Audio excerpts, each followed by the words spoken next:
Hello students, welcome to our channel degree platform. Degree platform पर फिर आपका स्वागत है।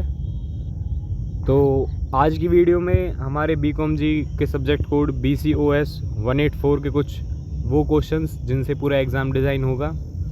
ये वो इम्पोर्टेंट क्वेश्चंस हैं जहाँ से आपका पूरा एग्ज़ाम डिज़ाइन हो सकता है। हमने प्रीवियस वीडियोज़ में भी ऐसा दिया है और प्रीवियस वीडियोज़ में भी हमें अच्छा रिस्पांस मिला है। हमारे जो क्वेश्चन करवाए गए हैं वीडियो में वही क्वेश्चन एग्ज़ाम में सेम टू सेम रिपीट भी हुए हैं। कुछ थोड़ी लैंग्वेज डिफरेंट है। मैं आंसर के साथ साथ उसकी पूरी डिटेल भी बताता हूँ अपने चैनल पर, जिससे अगर कोई अगला क्वेश्चन या फिर अलग तरीके का क्वेश्चन भी बने तो आप उसका आंसर देने में एबल हों।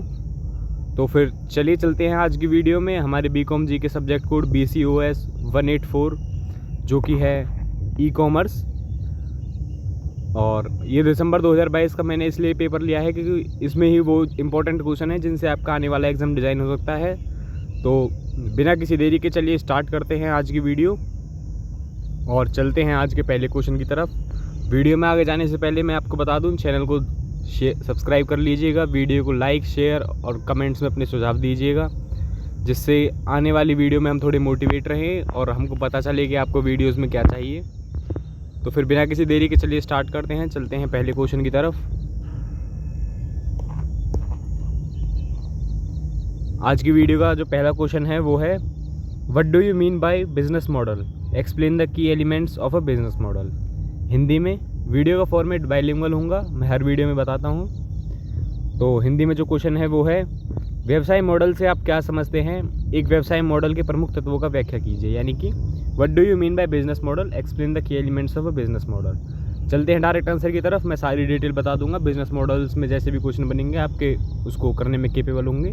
चलिए चलते हैं इसके आंसर की तरफ।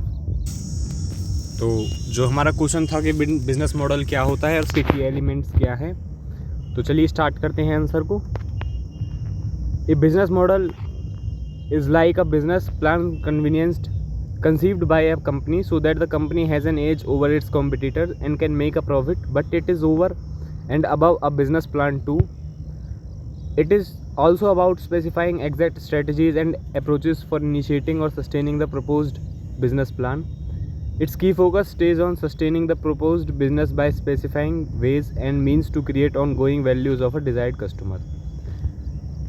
हिंदी में, एक व्यवसाय मॉडल एक कंपनी द्वारा कल्पना की गई व्यवसाय योजना की तरह है ताकि अपनी कंपनी के अपने प्रतिद्वंद्वी पर बढ़त हो और कम मुनाफा कमा सकें। यानी कि बिजनेस मॉडल एक क्या होता है, मतलब एक काल्पनिक सोच होती है जिससे मतलब आगे बिजनेस को कैसे चलाना है, अपने कॉम्पिटिटर से कैसे आगे निकलना है, ये सब उसमें होता है एक बिजनेस मॉडल में।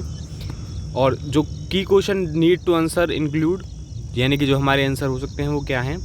Some key questions that need to have answer include who are going to be the target beneficiaries of the business, यानी कि व्यवसाय के लक्षित लाभार्थी कौन बनने जाने चाहिए, यानी कि प्रोडक्ट हमारा किस कस्टमर ऑडियंस को टारगेट करेगा। What is the key unique propositions of the business, यानी कि व्यवसाय का प्रमुख अनूठा प्रस्ताव क्या है, व्यवसाय में प्रस्ताव में क्या क्या होगा, उसके एजेंडा में क्या क्या डिस्कस करने के लिए होता है, ये सब कुछ पॉइंट होंगे। How will the business idea be implemented, यानी कि व्यवसायिक विचार कैसे लागू किया जाएगा, कि विचार मन में है उसको लागू कैसे करेंगे, उसको अप्लाई कैसे करेंगे अपने बिजनेस में। How will it generate revenues, यानी कि व्यवसायिक विचार इससे राजस्व कैसे उत्पन्न होगा, यानी कि पैसे कैसे आएंगे, इनकम कैसे बनेगी प्रोडक्ट से। How will it interact with customer to deliver product services, उत्पादों सेवाओं को वितरित करने के लिए ग्राहक के साथ कैसे बातचीत करेगा। बाकी ये सारे पॉइंट मैंने बता दिए हैं, हिंदी में आप समझ गए होंगे। First and foremost, a business plan must clearly delineate who the target customer in the highlight, यानी कि वही पॉइंट जो मैंने ऊपर डिस्कस करे वो इनके डेफिनेशन फॉर्म में दिए हैं। अब चलते हैं। Therefore, business plan should ideally include several details including target customer description of good, details of services that the company has to offer, marketing strategies, revenues and expenses, startup costs, sources of financing and so on. To address such and related concerns, a business model must be detail description related to the following components, यानी कि core business focus, यानी कि core business focus क्या होगा, design priorities क्या होंगी, यानी कि डिज़ाइन कैसे होगा, इम्प्लीमेंटेशन स्ट्रैटेजीज़ को कैसे इम्प्लीमेंट किया जाएगा, जैसे मैं अब पॉइंट्स में डिस्कस करा था, रेवेन्यू मैकेनिज्म, यानी कि रेवेन्यू किस प्रकार से कैसे जनरेट होगा। अब चलते हैं पॉइंट 2.3, यानी कि की elements of a business model. यानी कि एक व्यापार मॉडल के प्रमुख तत्व। तो इसमें पॉइंट याद करेंगे, डेफिनेशन आप समझ ही जाएंगे। आइडेंटिफाई और स्पेसिफिक ऑडियंस, यानी कि प्रोडक्ट हमारा किस, हिंदी में बताऊं तो अपने विशिष्ट दर्शकों की पहचान करें, यानी कि वो कस्टमर ऑडियंस कौन सी होगी जिससे हमारा प्रोडक्ट या फिर जिसको हमारा प्रोडक्ट प्रभावित करेगा। और एस्टेब्लिश बिजनेस प्रोसेसेस, यानी कि व्यवसाय प्रक्रियाओं को स्थापित करें। और तीसरा पॉइंट है रिकॉर्ड की बिजनेस रिसोर्सेज, यानी कि बिजनेस के रिसोर्सेज क्या होंगे, की रिसोर्सेज क्या हो सकते हैं। और develop a strong preferably unique value preposition, यानी कि चौथा पॉइंट जो है वो हमारा एक मजबूत अधिमांत, यानी कि for standing among the others competitors a company needs to provide some additional value proposition to the customer in the form of innovative service, यानी कि इनोवेटिव सर्विस की फॉर्म में उनको कुछ अलग तरीके से क्या प्रोवाइड किया जाए जो प्रोडक्ट से अलग हो। डिटरमाइन की बिजनेस पार्टनर्स, यानी कि बिजनेस के सहायक हमारे साझेदार कौन हो सकते हैं। ऐसे ही कुछ पॉइंट हैं। Typically an e commerce business a clearly defined business plan usually must include 4 sub types of related model, कुछ सब टाइप मॉडल्स भी हो सकते हैं इसमें। कस्टमर बेस्ड बिजनेस मॉडल, यानी कि कस्टमर को जो टारगेट करे सिर्फ। Design model that will help to design the priority of the designing the proposed e commerce website, यानी कि हमारी ई कॉमर्स वेबसाइट किस रूप से प्रभावित होगी, कैसे बनेगी। इम्प्लीमेंटेशन मॉडल, यानी कि लागू कैसे करेंगे हम। रेवेन्यू मॉडल, जैसे हमारा राजस्व कैसे आएगा। ये सारे पॉइंट्स मैंने ऊपर डिस्कस करे हैं। इसमें अगर आप कुछ इंपॉर्टेंट पढ़ना चाहते हैं तो इसमें ये पढ़ सकते हैं कि e commerce business models to understand target customer, यानी कि B2B, B2C, consumer to consumer, consumer to business. ये कुछ पॉइंट है। जैसे B2B में हम सारी बिजनेस से बिजनेस को टारगेट करेंगे, एक होलसेलर इसका बहुत अच्छा एग्जांपल है। बिजनेस टू कस्टमर, यानी कि प्रोडक्ट डायरेक्ट बने और सीधा कस्टमर तक जाए। और कंज्यूमर टू कंज्यूमर, यानी कि कंज्यूमर ही खरीदे और रिटेल में उसको बेचे, ये एक रिटेल का एग्जांपल हो सकता है। रिटेल शॉप्स दो होती हैं। कंज्यूमर टू बिजनेस, यानी कि कंज्यूमर प्रोडक्ट को डेवलप करे और बिजनेस को बेचे या फिर अपने आइडिया को बेचे, वो कंज्यूमर टू बिजनेस होता है। और ऐसे ही कुछ हो सकते हैं। ई कॉमर्स डिज़ाइन मॉडल, यानी कि ऐसे कुछ पॉइंटों को ध्यान रख लेना है, इसमें ज़्यादा कुछ है ही नहीं। और इम्प्लीमेंटिंग ई कॉमर्स मॉडल, ये वो जो पॉइंट हैं वो ऊपर मैंने डिस्कस करे थे, उनकी डेफिनेशंस हैं, इनको जरूर देख लीजिएगा एग्जाम में जाने से पहले, थोड़ा सा देख लीजिएगा पॉइंट वाइज, और कुछ ज़्यादा है नहीं। चलिए चलते हैं सेकंड क्वेश्चन की तरफ। सेकंड क्वेश्चन क्या कहता है, elaborate various phases of Gartner's evolution model of e governance. Hindi में बोले तो गार्टनर के ई गवर्नेंस के विकास मॉडल की विभिन्न चरणों पर विस्तृत व्याख्या कीजिए। गार्टनर्स के इवोल्यूशन मॉडल को जो ई गवर्नेंस के लिए है उसको डिस्कस करना है। चलिए चलते हैं सीधा आंसर की तरफ, ज़्यादा कुछ है नहीं इस क्वेश्चन में। चलिए स्टार्ट करते हैं। Gartner's evolution model of e governance. In the year 2000 the Gartner group presented a conceptual framework to measure the progression of the e-government in an organization in 4 critical phases of e-government evolution, यानी कि अपने 4 phases में इन्होंने e governance के बारे में कुछ दिया था। जो गार्टनर्स ग्रुप था एक लोगों का कुछ, तो ई गवर्नेंस किस प्रकार चलनी चाहिए उन्होंने अपना एवोल्यूशन मॉडल दिया था हिंदी में।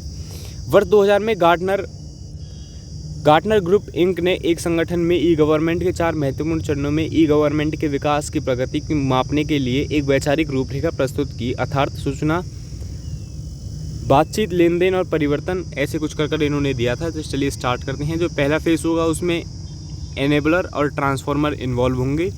इसमें information publishing, information and services, यानी कि पहले हम अपने प्रोडक्ट को इन्फॉर्मेशन पब्लिक को प्रोवाइड करेंगे, उसको पब्लिकली पब्लिश करेंगे। सेकंड में interaction, two way interaction between government and stakeholders, यानी कि गवर्नमेंट और स्टेक होल्डर्स के बीच में एक टू वे इंटरेक्शन होगी फेस टू फेस। फिर इसके बाद transaction, collaboration between departments in sharing service of information को शेयर किया जाएगा। और transformation, seamless service across the departments and customize information. आप एक बार इस डायग्राम को हिंदी और इंग्लिश दोनों फॉर्म में देख लीजिएगा, बहुत इंपॉर्टेंट थोड़ा डायग्राम है ये हमारे लिए। चलिए चलते हैं इसकी थोड़ी फेजेस की तरफ, कौन कौन से वो 4 फेजेस थे। फर्स्ट फेज है वो है information. In the first information phase of governance, information pertaining to various aspects of public service delivery are made available to the public through use of websites, portals to all the stakeholders, that is citizen, businesses and government। यानी कि first phase में हम अपनी information provide करवाएंगे website या फिर e commerce के through. और इसमें हमारे कुछ स्टेक होल्डर, जो गवर्नमेंट स्टेक होल्डर्स होंगे, सिटीजन्स होंगे, बिजनेसेस इन्वॉल्व होंगे। These information being reflected on the government website could also be related to the functioning of various government entities, roles and responsibilities, thus making government more transparent and also resulting in convenience to the citizen, यानी कि convenient form में अपनी information provide करवाना stakeholders, government को, business को, इस प्रकार से होगा। हिंदी में बताए तो प्रथम चरण सूचना। गवर्नेंस के पहले सूचना चरण में सार्वजनिक सेवा वितरण के विभिन्न पहलुओं से संबंधित जानकारी सभी हितधारकों अर्थात नागरिकों, व्यवसायों, गवर्नमेंट तथा आम जनता को सरकारी वेबसाइट के माध्यम से उपलब्ध कराई जाती है। यह जानकारी जिनको सरकारी वेबसाइट पर दर्शाया जा रहा है विभिन्न सरकारी संस्थाओं, भूमिकाओं और जिम्मेदारियों के कामकाज से संबंधित हो सकती है। इस प्रकार गवर्नमेंट को अधिक पारदर्शी बना सकती है और इसके परिणाम स्वरूप नागरिकों और व्यवसायों को भी सुविधा होगी। यह चरण हमारे देश में लगभग सभी सरकारी संस्थाओं द्वारा प्राप्त किया गया है, जो अपने सरकारी दफ्तरों में यूज़ होता है नॉर्मली। सेकंड फेज़ इंटरेक्शन, जो मैंने बताया कि 2 वे इंटरेक्शन होगी गवर्नमेंट और स्टेक होल्डर्स के बीच में, एक या फिर वो एक ई-कॉमर्स के प्लेटफॉर्म की तरह हो सकती है या फिर ऑफलाइन मोड में हो सकती है। सेकंड फेज़ में ये है। थर्ड फेज़ में होगी ट्रांजैक्शन, इस बीच में आप अपने विचारों को शेयर करेंगे। वेयर मनी इज़ इन्वॉल्व, यानी कि इसमें धन भी इंक्लूड होगा हमारा, and becomes a complex process. In the third phase transaction, the financial part could also be undertaken online without the need of physical visit, यानी कि कुछ ऑनलाइन पेमेंट्स के मेथड जैसे कि हमारे credit card, debit card, UPI methods, जो online payment, net banking, इन सब का यूज़ करके ट्रांजैक्शन किया जा सकता है और फिजिकल विजिट की इसमें कोई ज़रूरत है नहीं। Fourth phase transformation. In the last phase of Gartner's model referred as transformation, all the related back end section of the inter government departments are digitally interconnected so that one virtual counter is available on the website app to the citizens and businesses to avail the public services। यानी कि अपनी transformation के इस phase में अपनी सब चीज़ों को ऑनलाइन फॉर्म में प्रोवाइड करवा कर अपने मतलब दूरी को या फिर किसी समय की व्यर्थता को बचाने के लिए इस फोर्थ फेज ट्रांसफॉर्मेशन को डेवलप किया गया है। This fourth phase Gartner's model is applicable in not just an organisation but could be equally valid in explaining a country's evolution of e government and e governance. यानी कि गार्टनर्स का जो ये model है ये एक बिजनेस या ऑर्गेनाइजेशन के लिए नहीं बल्कि पूरे एक देश को चलाने के लिए भी संभावित है। बहुत कुछ था नहीं, एक बार अपनी चाहे तो अपनी तरफ से वीडियो को पॉज कर इनकी डेफिनेशंस को पढ़ लीजिएगा। मैंने आपको पूरी इन्फॉर्मेशन बता दी है। आप इससे 10 या 20 नंबर जो जितने भी नंबर का क्वेश्चन आए आप उसका आंसर ईजिली कर पाएंगे। चलिए चलते हैं नेक्स्ट क्वेश्चन की तरफ। बहुत ही ईजी क्वेश्चन एक और आपकी स्क्रीन पर आने वाला है। चलिए स्टार्ट करते हैं third question. EFT is an electronic method for transferring funds from one account to another, either within a financial institution or across multiple institutions. Elucidate the above statement। यानी कि इलेक्ट्रॉनिक फंड ट्रांसफर एक वित्तीय संस्थान के भीतर या कई संस्थान में धनराशि को एक खाते से दूसरे खाते में स्थानांतरित करने के लिए इलेक्ट्रॉनिक विधि है। उपयुक्त कथन का स्पष्ट कीजिए। जैसे ही मैंने क्वेश्चन पढ़ा आप समझ भी गए होंगे कि एक ऑर्गेनाइजेशन में जो डिजिटल थोड़े लेन देन होते हैं उनको इसमें इंक्लूड किया गया है। इलेक्ट्रॉनिक फंड ट्रांसफर उनको कहा जाता है। चलिए चलते हैं इसके आंसर की तरफ। ज़्यादा कुछ है नहीं। ई कॉमर्स के पेपर में आप जितना चाहें आप अपनी तरफ से आंसर को देंगे तो उतना ही स्वेच्छा भरा रहेगा आंसर। बस थोड़ा मोटा डिटेल्स को ध्यान रखिएगा और मोटे डिटेल्स को ध्यान रखने के लिए आप हमारे वीडियो को पूरा देखिएगा लास्ट तक। चलिए चलते हैं EFT की डेफिनेशन यानी कि इलेक्ट्रॉनिक फंड ट्रांसफर की डेफिनेशन की तरफ। EFT is an electronic method for transferring funds from one account to another, either within a financial institution or across multiple institutions, by using computer-based system without the direct intervention of bank staff। यानी कि बिगर bank staff के intervention के हम अपने पैसों का लेन देन ही इलेक्ट्रॉनिक फंड ट्रांसफ़र कहलाता है जो डिजिटली किया जाता है।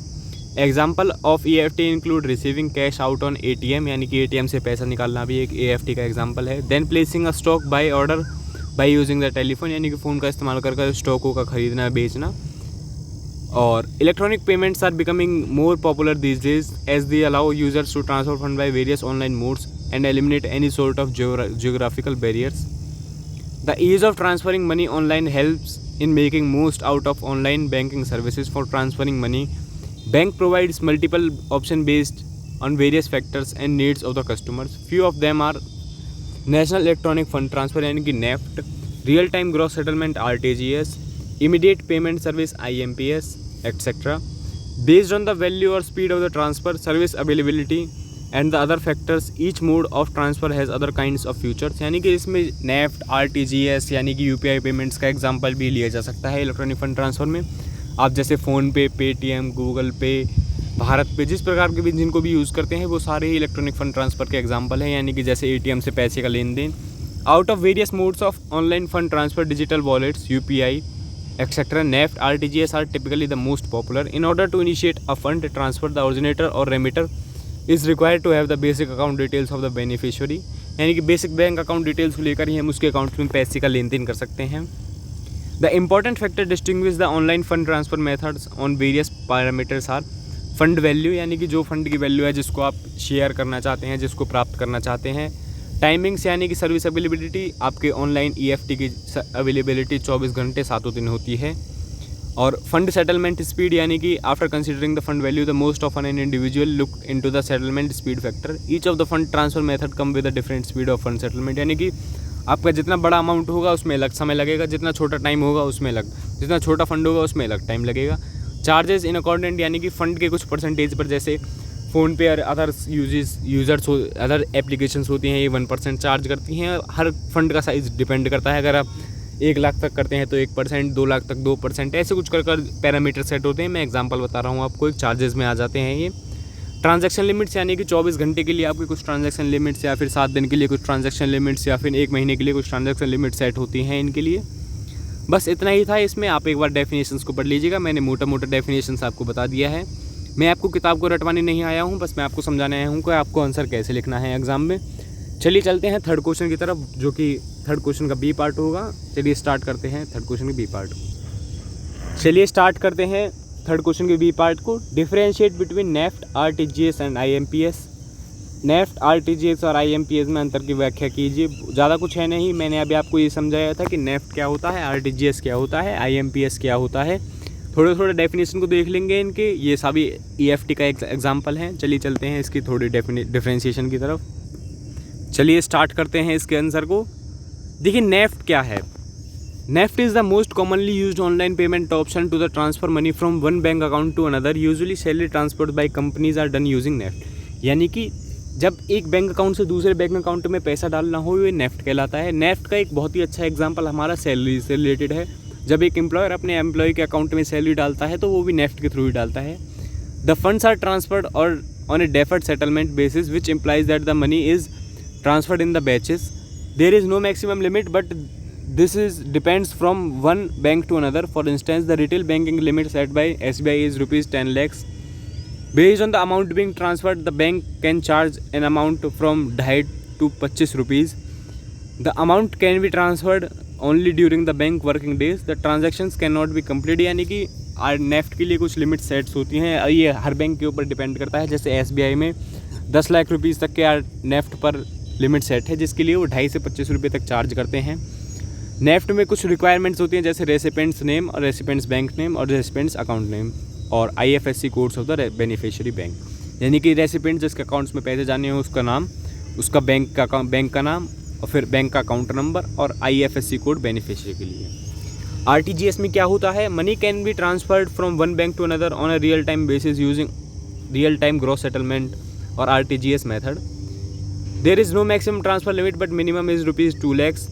The transactions are processed throughout the RTGS business hours. Usually the amount is remitted within the 30 minutes. To be able to transfer money through RTGS, it is required for the senders and receivers bank branch to the RTGS enable. यानी कि RTGS यानी कि जब fix time में या फिर real time में पैसा भेजना हो, उसको हम जैसे किसी को पेमेंट करनी है, थोड़ी जल्दी पेमेंट करनी है या फिर जल्दी पेमेंट के लिए जो हमारे पास ऑप्शन है वो RTGS का है, जैसे रियल टाइम ग्रॉस सेटलमेंट कहते हैं.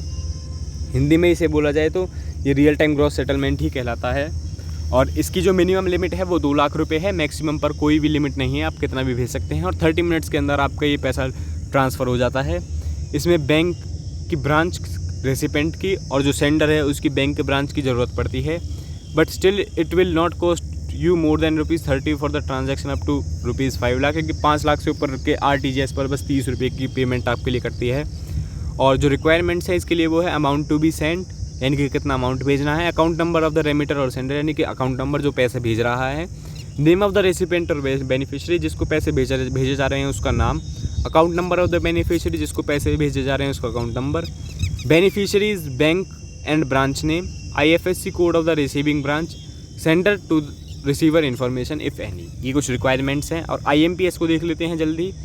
IMPS सेंड्स इंस्टेंट पेमेंट्स, यानी कि जो झटके से पेमेंट करनी है वो उनको IMPS कहलाता है. जैसे यहाँ से पेमेंट हुई और सीधा उसके बैंक अकाउंट में जिसमें 1 मिनट का भी समय नहीं लगे, वो IMPS कहलाता है.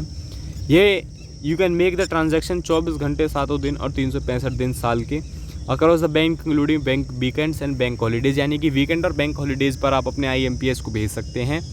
ये इसका IMPS का एक बेहतरीन एग्जांपल हमारा UPI हो सकता है। इसमें जो हमें इस्तेमाल जो कुछ रिक्वायरमेंट्स हैं वो हैं MMID ऑफ द रेसिपेंट, ये कुछ होता होगा, 7 ID MMID नंबर होता है 7 digit, MMID of the receivers, name of the beneficiary's mobile number, account number of the recipients, IFSC codes of the beneficiary numbers, यानी कि कुछ बेसिक या जनरल रिक्वायरमेंट जो होती हैं वो होनी चाहिए IMPS के लिए। तो तीनों मैंने बता दिया, आप इसमें डिफ्रेंशिएट कर सकते हैं।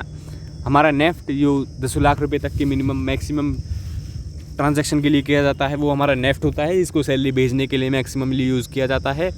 RTGS हमारा जो रियल टाइम ग्रॉस सेटलमेंट कहलाता है, इसमें मिनिमम 2 लाख की ट्रांजैक्शन होती है जो 30 मिनट के भीतर होनी हो, वो ट्रांजैक्शन RTGS के थ्रू करी जाती हैं। और IMPS जो हमारी इंस्टेंट पेमेंट मेथड है, इसको 24 घंटे 7 दिन 365 दिन साल के इस्तेमाल किया जा सकता है, हालांकि वीकेंड और बैंक हॉलीडेज़ पर भी। और उसके लिए कुछ बेसिक रिक्वायरमेंट्स थी, मैंने बता दीजिएगा, एक बार डेफिनेशन को देख लीजिएगा वीडियो में, और कुछ है नहीं इसमें। चलिए चलते हैं 4th क्वेश्चन की तरफ। चलिए स्टार्ट करते हैं अपने 5th क्वेश्चन से। Comment on the following, e financial services are an essential tool for economic growth. इस पर कमेंट करना है, कुछ है नहीं, वो बहुत ही बेसिक सी इन्फॉर्मेशन है, बहुत ही बेसिक सी डिटेल्स है, मैं बता देता हूँ फर्स्ट पॉइंट के लिए, यानी कि जो है हमारी ई financial services are an essential tool for the economic growth, यानी कि हिंदी में आर्थिक विकास के लिए ई वित्तीय सेवाएं एक आवश्यक उपकरण हैं। आज के मॉडर्न टाइम में जिन चीज़ों को फेस करना पड़ता है उसके लिए ई फाइनेंशियल की मदद पड़ती है। चलिए चलते हैं इसके आंसर की तरफ, मैं आपको थोड़ी सी डेफिनेशन दिखा देता हूँ इसकी अब। तो चलिए चलते हैं आंसर की तरफ। उस आंसर में हमसे बोला गया था कि मैं एक बार पढ़ देता हूँ। तो इसमें बोला गया था कि आर्थिक विकास के लिए ई वित्तीय सेवाएं एक आवश्यक उपकरण है। इसमें आपको बताना है कि ई फाइनेंशियल सर्विसेज हमारे ई बैंकिंग के सिस्टम में आजकल कैसे इस्तेमाल की जाती हैं, या फिर एक मॉडर्न टाइम में कैसे यूज़ किया जाता है। तो इसमें ई बैंकिंग के थोड़ा कॉन्सेप्ट हमको बताना होगा। Concept of e banking, privatisation and globalisation of bank led to huge competition among established the new banks. The bank increase the number of services offer to the include insurance, pension funds, mutual funds, money market accounts, loans and credit plus securities. They were encouraged to explore the financial instruments while at the same time offering more convenience to the customer to do any time banking। यानी कि ऐसा कुछ है कि मतलब आज के समय में जैसे आप कोई बिजनेस रन करते हैं तो उसमें ई कॉमर्स या फिर ई फाइनेंशियल की क्या ज़रूरत पड़ती है, और बाकी और इकोनॉमिक ग्रोथ के लिए इसका एक बहुत ही बड़ा आज की डेट में रोल हो गया है। तो आप इसमें अगर ये क्वेश्चन आपके लिए आता है तो आप इसमें थोड़ा बहुत कॉन्सेप्ट ऑफ ई बैंकिंग लिख दीजिएगा, जिसकी डेफिनेशंस कुछ इस प्रकार हैं। इंपॉर्टेंस ऑफ ई बैंकिंग लिख दीजिएगा थोड़ा बहुत, कुछ है नहीं इंपॉर्टेंस क्या है। जैसे आज की डेट में जल्दी जल्दी सारे काम होते हैं, या फिर कम समय में आपको बहुत ही ज़्यादा महत्वपूर्ण काम करने पड़ते हैं, उन सबको पूर्ण करने के लिए आपको किसी न किसी चीज़ के इस्तेमाल की ज़रूरत पड़ती है। ऐसे में ई कॉमर्स या फिर ई फाइनेंस हमारे ग्रोथ के लिए निकल कर आता है हमारे सामने, जिसमें EFT, ATM, EDI, credit cards, debit cards, digital cash, ये सब इंक्लूड होते हैं, जो हमारे लिए 24 घंटे 7 दिन 365 दिन हमारे लिए उपलब्ध रहते हैं। इसमें कुछ ऐसा सिस्टम होता है जिससे हम अपने पेमेंट्स को या फिर पेमेंट्स रिसीव करने के लिए, अपने रेवेन्यू को रिसीव करने के लिए, चीज़ों को इस्तेमाल करने के लिए जल्दी अपने प्रोसेस को निपटा सकते हैं। ऐसा कुछ ज़्यादा इसमें खास है नहीं इस क्वेश्चन में। चलिए चलते हैं इसके बी पार्ट की तरफ। और अगर आपसे ज़्यादा कुछ पूछा जाए तो आप इस आंसर को बता दीजिएगा एक बार कि सर इसमें क्या आंसर हो सकता है, क्या नहीं होगा, कि आप अपनी तरफ से थोड़ा इसकी लैंग्वेज को डिफाइन कर दीजिएगा। इसका स्पेसिफिक ऐसा कोई आंसर है नहीं, मैंने खूब देखा बुक्स में, लेकिन ऐसा कोई स्पेसिफिक आंसर मिला नहीं। जो मेरी तरफ से आंसर है वो यही है। और आप इसमें नेफ्ट का एग्जांपल दे सकते हैं, RTGS का एग्जांपल दे सकते हैं कि कैसे आप झटके से अपनी पेमेंट को कर जल्दी से अपने प्रोसेस को निपटा सकते हैं, और कैसे अपने फाइनेंशियल ग्रोथ कर सकते हैं और अपनी फाइनेंस की वॉल्यूम को बढ़ा सकते हैं। ऐसे कुछ पार्ट इसमें इंक्लूड कर सकते हैं। चलिए चलते हैं इसके बी पार्ट की तरफ, जो कि बहुत ही ईजी से का है। तो चलिए चलते हैं बी पार्ट की तरफ। Cyber security is the protection of the customer systems that from theft और डैमेज टू देयर हार्डवेयर और सॉफ्टवेयर। इस पर कमेंट करना है, ज़्यादा कुछ इसमें शायद है नहीं। मैं ले चलता हूँ इसके आंसर की तरफ। चलिए चलते हैं इसके आंसर की तरफ, जो इसमें पूछना चाहता है cyber security on impact on e commerce, से ज़्यादा पूछना चाहता है। मैं साइबर सिक्योरिटी की थोड़ी डेफिनेशन बता देता हूँ। Cyber threats are a global risk that governments, the private sector, non-governmental organizations, and the global community as a whole must deal with. Computer security, cyber security, or information disclosures, theft, or damage to their hardware, software, electronic data, as well as from the disruption of the misdirection of the service they provide. The field is becoming gradually more noteworthy due to the amplified reliance on the computer systems, the internet, and the wireless network standards such as Bluetooth and Wi-Fi, and due to the growth of smart devices including smartphones, televisions, and the various devices that constitute the internet of things. यानी कि cyber security क्या होती है, जैसे आप internet के किसी platform का इस्तेमाल करते हैं, जैसे यूट्यूब हो गया और अदर कोई प्लेटफॉर्म हो गया, आपने जैसे व्हाट्सअप हो गया जिस पे आपकी प्राइवेट इन्फॉर्मेशन होती है, या फिर मेल्स हो गई, या फिर आपके पेमेंट्स ऐप हो गए, या फिर पेमेंट्स वेबसाइट हो गई, इन सब का इस्तेमाल सेफली यूज़ करने के लिए, इनको जिससे आपके कुछ हार्म ना हो, आपके प्राइवेट डाटा पब्लिक ना हो, इन सब के लिए साइबर सिक्योरिटी का ऑप्शन निकल कर आता है, जो कि एक ग्लोबल रिस्क है। साइबर थ्रेट यानी कि जैसे मालवेयर अटैक, वायरस अटैक्स, या फिर हैकिंग अटैक्स, ये सब साइबर थ्रेट्स के इंक्लूड होते हैं। और इन सब से निपटने के लिए हमारे पास ई कॉमर्स में भी इनका एक बहुत ही बेहतरीन रोल है जो साइबर सिक्योरिटी का, जो हमारे सामने निकल कर आते हैं।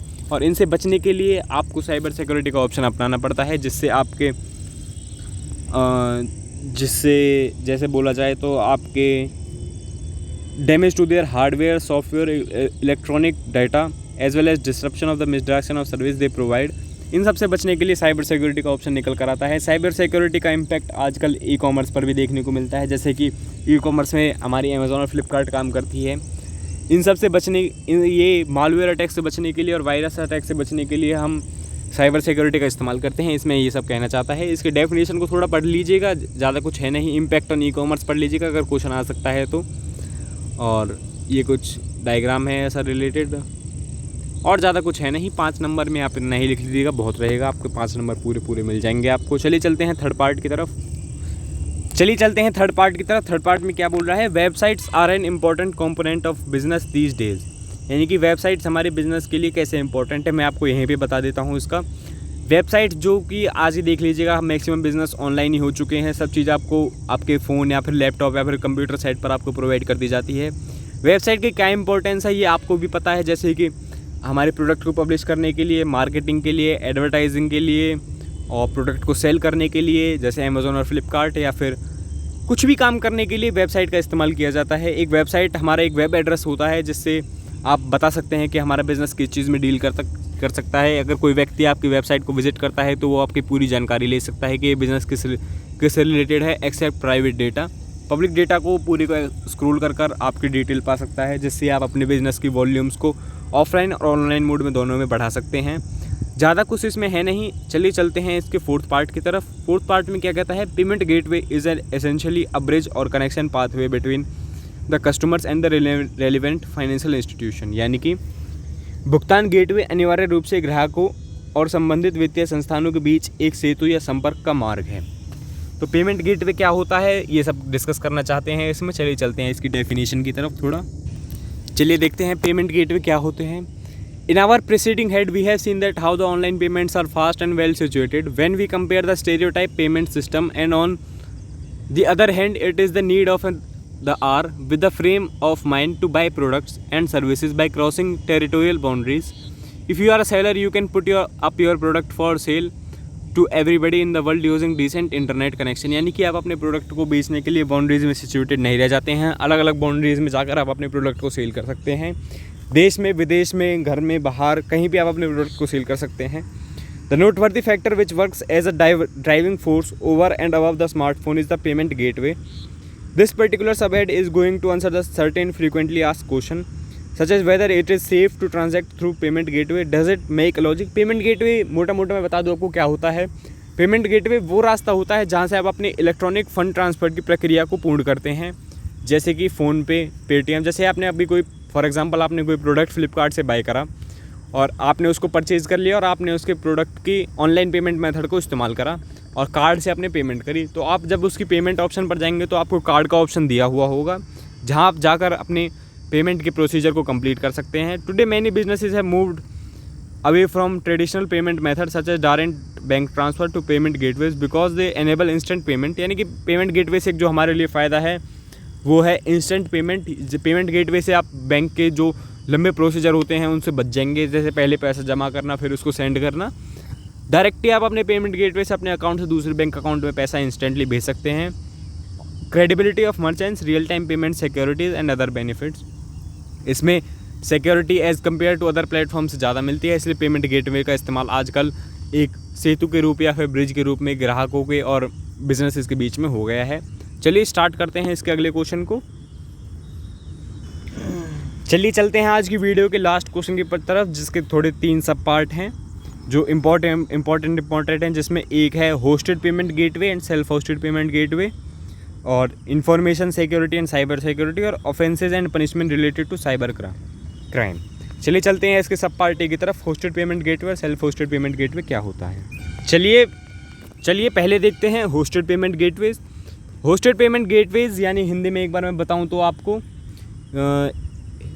पहले इसकी डेफिनेशन इंग्लिश में देख लेते हैं और फिर हिंदी में देख लेंगे। Hosted payments gateway is the direct customer away from the site's checkout page. When the customer clicks the gateway link, they are redirected to the payment service provider (PSP) page. Here the customer fills in his or her payment details, and after paying is redirected back to the website to complete the checkout process. The most well-known examples of the payment gateways are PayPal, Paytm, PhonePe, either. Hosted payment gateway यानी कि जब आप product को bye करते हैं या फिर किसी चीज़ को बाय करते हैं तो आप उसके पेमेंट ऑप्शन पे जाकर डायरेक्ट ही एक पेमेंट सर्विस प्रोवाइडर पेज पर रिडायरेक्ट हो जाते हैं, जहाँ से आप अपनी पेमेंट कर सकते हैं। वो एक होस्टेड पेमेंट गेटवे होता है, वो हमारे लिए होस्ट किया जाता है। हिंदी में बोले तो होस्टेड पेमेंट भुगतान गेटवे जो भी है एक ही बात है। हिंदी में बताएं तो self hosted payment gateways. With the self hosted payment gateways any one can customise and add new features depending on the business needs and requirement. यानी कि हिंदी में बताऊं तो मैं आपको स्वयं होस्ट किए गए भुगतान गेटवे के साथ किसी व्यवसाय की ज़रूरतों और आवश्यकताओं के आधार पर नई सुविधाओं को अनुकूलित और जोड़ सकता है। यानी कि बहुत बेसिक डिटेल, यानी कि आप अपने खुद ही पेमेंट गेटवे को इंक्लूड कर करके आप अपनी पेमेंट्स को आगे बढ़ा सकते हैं, और कुछ ज़्यादा है नहीं। चलिए चलते हैं वीडियो में नेक्स्ट क्वेश्चन की तरफ। चलिए चलते हैं इंपॉर्टेंट थर्ड पार्ट की तरफ, जो कि है information security versus cyber security क्या है। इसकी डेफिनेशन की तरफ चलते हैं, वहाँ से जाके देख लेंगे। बहुत ही ईजी सा क्वेश्चन है ये आज का। चलिए स्टार्ट करते हैं। Information security versus cyber security. These two words, cyber security and information security, are generally used as synonyms in security terminology and create a lot of confusion among security professionals. Some of the information security professionals think that the cyber security is subset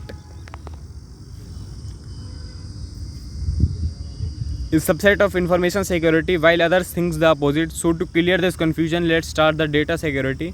Data security is all about securing data. Now another question arises here is to difference between data and information. Not every data can be information.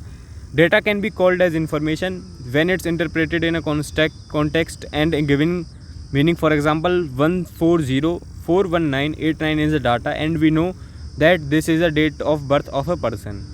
Then it is a information. So information means data which has some meaning, and information security also known as InfoSec is all about protecting the information. यानी कि आप समझ ही गए होंगे जैसे मैंने English में definition दी, यानी कि डाटा और इन्फॉर्मेशन में कुछ खास अंतर होता नहीं है। डाटा इन्फॉर्मेशन हो सकती है लेकिन इन्फॉर्मेशन डाटा नहीं हो सकती। जैसे for example 14/04/1989 is a data, लेकिन अगर इसको इन्फॉर्मेशन के तौर से देखा जाए तो ये किसी पर्सन की डेट ऑफ बर्थ हो सकती है, तो यहाँ पर ये इन्फॉर्मेशन का रोल निभाएगी।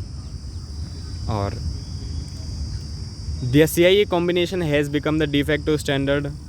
और तो मेरे हिसाब से इन्फॉर्मेशन सिक्योरिटी और साइबर सिक्योरिटी में ज़्यादा कोई ख़ास अंतर है नहीं। इन्फॉर्मेशन सिक्योरिटी जो हमारी इन्फॉर्मेशन का बचाव या फिर डाटा का बचाव होता है वो हमारी इन्फॉर्मेशन सिक्योरिटी कहलाती है। साइबर सिक्योरिटी जो हमें साइबर थ्रेट्स यानी कि जैसे मालवेयर अटैक, वायरस अटैक से बताती है, वो हमारी साइबर सिक्योरिटी होती है। और कुछ ज़्यादा है नहीं, इसमें कॉन्फिडेंशियलिटी, इंटीग्रिटी और अवेलेबिलिटी होती है। और आज की वीडियो में बस यही, और ज़्यादा कुछ है नहीं इस वीडियो में और इस सब्जेक्ट कोड में। ज़्यादा मोटा डिटेल मैंने आपको बता दिया है, और आप जानना चाहते हैं तो इस क्वेश्चन को एक बार पढ़ लीजिएगा। इसकी थोड़ी डेफिनेशन है, इसको पढ़ लीजिएगा। और यही कुछ इंपॉर्टेंट पॉइंट्स थे जो मैंने डिस्कस करे हैं। इंपॉर्टेंट पॉइंट्स, अब सर बोलोगे सर आपने कम पॉइंट्स क्यों करवाए? कम पॉइंट्स वो पॉइंट्स हैं जिनसे आपका पूरा एग्ज़ाम डिज़ाइन होगा, जहाँ से आपको क्वेश्चन देखने के लिए मिलेंगे और आप आंसर देने के एबल होंगे। हर वीडियो पे आपका प्यार आ रहा है। पीछे वाली वीडियो पर हमारी पहली बार किसी वीडियो को शायद 1K व्यूज़ हुए हैं या हो जाएंगे। ऐसे ही प्यार बनाए रखिए, थोड़ा सब्सक्राइब काउंट को भी बढ़ाइए, लाइक को भी बढ़ाइए, जिससे हम मोटिवेट रहें और फ्री ऑफ कंटेंट आपके लिए, free of cost study content और स्टडी मटेरियल आपके लिए लेकर आते रहें टाइम पे टाइम। और किसी बात की देरी हम कर नहीं रहे हैं, पेपर से 2 दिन पहले ही आपको वीडियो प्रोवाइड करवाई जा रही है। जैसे ही आपके एग्ज़ाम ख़त्म होते हैं डेली बेसिस पर आपको स्टडी कंटेंट, और जैसे ही आपके असाइनमेंट्स आ जाएंगे वो फ्री ऑफ कॉस्ट उनका वीडियो सोल्यूशन हमारे यूट्यूब चैनल पर डल जाएगा। हम वो 10-20 रुपये आपसे चार्ज नहीं करेंगे, तो इस वीडियो को दबा के शेयर कीजिएगा। फ्री ऑफ कॉस्ट आपको सॉल्व असाइनमेंट हम ही उपलब्ध करवाएंगे, बगैर किसी हॉलोमार्क के या किसी लोगों के आपको ये सब मिलेंगे। आप मिनिमम 8 सब्जेक्ट आपके होते हैं, जिसमें पर के लिए वो कम से कम 25 से 30 रुपये चार्ज करते हैं, सॉल्व असाइनमेंट का 30 रुपये।